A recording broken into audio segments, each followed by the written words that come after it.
Okay, let's talk about power. What if you could take one of the most ruthless, cutthroat guides to power ever written and flip it on its head, turn it into a force for, well, good?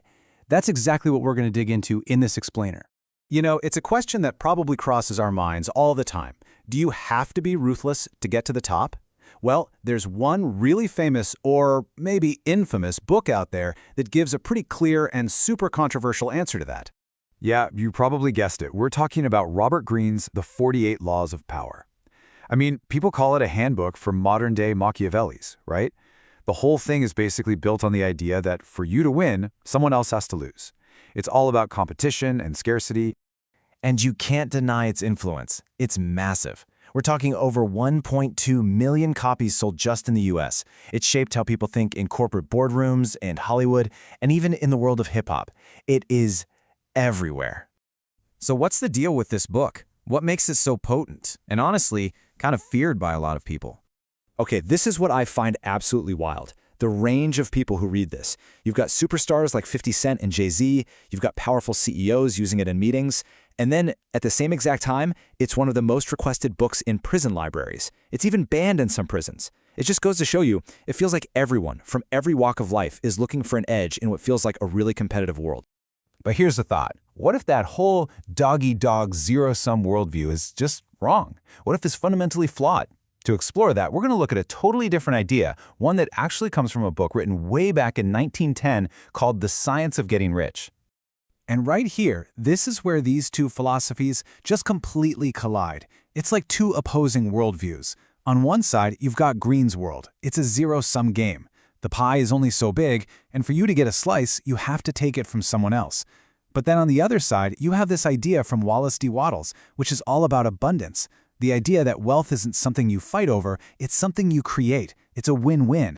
So yeah, scarcity versus abundance. They seem like complete polar opposites, don't they? But, and this is where it gets really, really interesting. What if you could take the sharp, ruthless strategy from Greene's book, but fuel it with a totally different engine? A more ethical one based on unlimited opportunity. Is it possible to be strategic without being a predator? The absolute key to this whole thing is what we're going to call the master principle of abundance. It's this core belief that there's more than enough to go around for everybody. The pie isn't a fixed size. Instead of just fighting for your slice, you can actually work to make the whole pie bigger for everyone. And this quote really nails it. Look, the idea here isn't to water down the laws or make them nice. It's not about making them less effective. It's about completely changing their purpose. You're still using powerful strategies, but you're using them to create and to grow, not just to conquer and take. All right, so that's the theory. But how does this master principle actually change the game in practice? Let's take a couple of Greene's most famous laws and see what happens when we run them through this new filter. You'll see they get totally transformed. I mean, check this out. The shift is huge. Keep people dependent on you? That becomes create value others genuinely need. It's not about trapping them, it's about being so good they choose to depend on you. Or how about crush your enemy totally? That's not about destroying people anymore. It's about decisively protecting your own resources, your time, your energy, from things that drain them. Create a cult-like following goes from manipulation to genuinely inspiring people with a big, abundant vision. And use selective honesty? Well, that becomes about using honesty to build real trust and connection. See the difference? Let's just double-click on that first one for a second.